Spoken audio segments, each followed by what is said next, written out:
स्वामी चैतन्यानंद सरस्वती उर्फ पार्थ सारथी की मुश्किलें अब लगातार बढ़ती जा रही है। दरअसल कोर्ट ने उन्हें 5 दिनों की पुलिस रिमांड पर भेज दिया है। इस पुलिस रिमांड पर कई सारे सवाल जो है पुलिस द्वारा उससे पूछे जा रहे हैं, लेकिन ये बात सामने आ रही है कि तमाम जो सवाल है उसके जवाब जो है वो संतोषजनक स्वामी चैतन्यानंद उर्फ पार्थ सारथी द्वारा नहीं दिए जा रहे हैं। सवाल ये कि जब इस बात की सूचना मिली तो तुम किन किन जगहों पर पहुंचे, क्योंकि आपको बता दें कि स्वामी चैतन्यानंद पर उनके ही इंस्टीट्यूट के तकरीबन 17 छात्रों ने उन पर यौन उत्पीड़न के जो है वो मामले दर्ज कराए हैं। तकरीबन इस पूरे मामले को लेकर 32 छात्राओं के बयान दर्ज हुए थे। उसके बाद से ही लगातार पुलिस जो है उनकी धरपकड़ कर रही थी। ऐसे में जानकारी के मुताबिक ये भी बात सामने है कि जब उन पर 4 अगस्त को जब मुकदमा हुआ था, यानी कि जब एफआईआर दर्ज हुई थी, तो उस दौरान जो है स्वामी चैतन्यानंद विदेश में था। लेकिन जब वो भारत आया तो उसको इस बात की जानकारी मिली कि उसके ऊपर एफआईआर हुई है।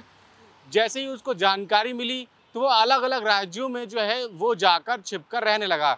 और सबसे मुख्य वजह इसमें यही बात सामने आ रही कि वो उन होटलों में जाकर रहता था जहाँ पर जो बहुत सस्ते थे, जहाँ पर ज़्यादा कैमरे नहीं होते थे, यानी कि एंट्री और एग्जिट गेट पे जो है वो कैमरे होते थे। अन्य जगहों पर उस होटल में कैमरे नहीं होते थे। उन सस्ते होटलों में जाके रूम लेता था और वहाँ पे जो है वो रह रहा था। ऐसे में जानकारी ये भी मिली कि जब पुलिस उन होटल में पहुंची तो ये देखने को मिला कि किस प्रकार से उसमें उसका जो नाम है रजिस्टर में पार्थ सारथी के नाम से दर्ज किया गया था। और वहीं जब होटल संचालक से इस बात की पूछताछ की गई कि ये व्यक्ति यहाँ पर कैसे आया, कब आया, तो उसने बताया किस प्रकार से एक बड़ी सी गाड़ी जो है वो आई और उसे छोड़कर चली गई। और क्योंकि साधु के कपड़ों में था, ऐसे में उस पर किसी प्रकार से शक भी नहीं हुआ। और क्योंकि पार्थ सारथी जो आरोपी है वो लगातार मीडिया में खबरों को देख रहा था कि उसके ऊपर किस तरीके से कार्रवाई हो रही है और क्या कुछ पुलिस द्वारा किया जा रहा है, उसको लेकर भी वो सचेत था। और ये भी बताया जा रहा है कि उसके पास तकरीबन जो है 3 स्मार्टफोन थे, यानी कि उसमें कुछ टैब भी थे जिससे वो ये देखता था कि इंस्टीट्यूट के अंदर क्या गतिविधियाँ चल रही है और क्या जो यहाँ पे कार्य हैं वो किए जा रहे हैं। यानी कि जो भी मतलब जब उस पर मामला दर्ज हुआ उसके बाद जो भी इंस्टीट्यूट के अंदर गतिविधियाँ चल रही थी वो सभी चीज़ें जो है स्वामी चैतन्यानंद अपने टैब के जरिए देखा करता था।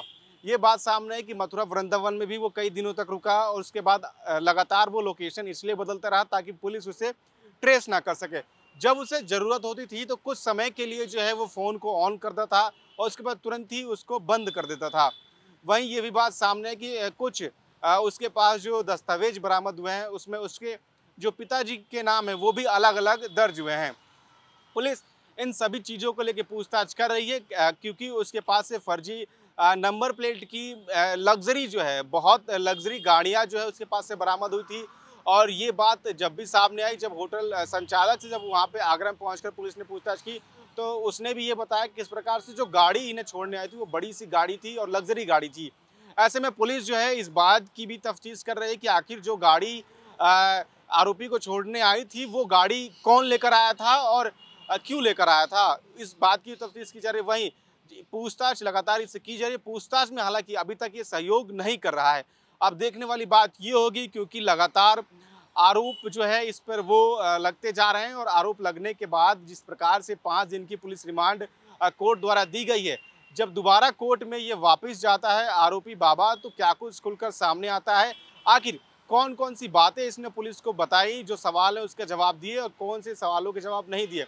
जानकारी ये भी सामने आई कि पुलिस जो है आज उसको उसके इंस्टीट्यूट ले गई थी, वहाँ पर पूरी तरीके से जांच की गई। और ये भी बात सामने आई कि किस तरीके से, हालांकि इसकी पुष्टि अभी करना मुश्किल है कि जो छात्राएं थी उनके जो वॉशरूम होते थे उसमें भी जो है बाबा के द्वारा जो है कैमरे लगाए गए थे। अब देखने वाली बात हुई कि जब जांच होती है इस पूरे मामले को लेकर तो इसमें क्या कुछ खुलकर सामने आता है, क्योंकि 4 अगस्त को मामला दर्ज हुआ था और जब मामला दर्ज हुआ था तो बाबा जो है विदेश में था। जैसे ही विदेश से आया तो उसकी इस बात की पता चली, जिसके बाद से वो लगातार छुपता हुआ नजर आया था। हालांकि इससे पूर्व में भी इसके ऊपर कई सारे मामले दर्ज हैं जिसकी जांच जो है वो पुलिस कर रही है। अब देखने वाली बात होगी कि जब 5 दिन बाद जब कोर्ट में वापस से पुलिस इनको पेश करती है तो क्या कुछ खुलकर सामने आता है। कैमरामैन विनोद के साथ मैं अजीत, नॉर्दर्न टाइम, पंजाब केसरी, दिल्ली।